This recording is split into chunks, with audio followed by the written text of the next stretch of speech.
Застанати еден до друг, но се подалеку политички. До вчерашните коалициони партнери Таравари, Меджити и Касами денеска присуствуваа на заеднички настан, стоеа во првиот ред, но меѓусебно се игнорираа.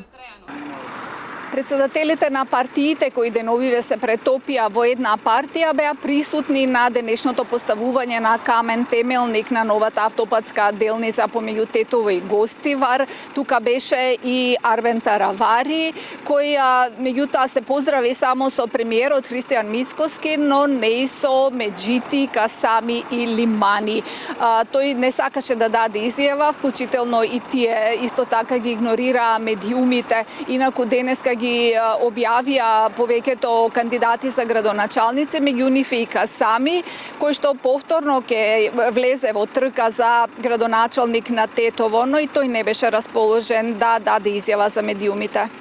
Покрај Касами на неофицијалниот список што се споделува во јавноста, повторно и Висар Ганиу за Чаир, заднив е Фатмир Лимани за Кичево, Менди Кира за Струга, Джемил Кјупи за Дебар, Абдула Байрамовски за Долнени, Висар Адеми за Гостивар, Али Синани за Врапчиште, Фатмир Сабриу за Боговиње, Хаким Рамадани за Брвеница, Алим Елези за Теарце, Блерим Седиу за Желино и Мухамет Алмази за Сарај. Недостасуваат уште кандидатите за Липково, Арачиново и Студеничани, но од партијата тврда дека ништо од ова не е потврдено ниту конечно.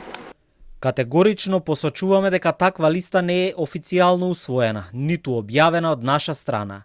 Процесот за внатрешни консултации и селекција на кандидатите е се уште во тек и се води внимателно со цел да се понудат најдобрите и најдостоинствени личности за секоја општина. Секоја непотврдена информација е шпекулација. Таравари, кој денеска ги одбегна своите довчерашни партнери, вчера во Слупчане се ракуваше со лидерот на ДУИ Али Ахмети. Ова поттикна уште повеќе шпекулации за нивната идна соработка на локалните избори. Тој деновиве треба да се сретне и со премиерот, со кого треба да разговараат за неговото понатамошно дејствување во или надвор од владата.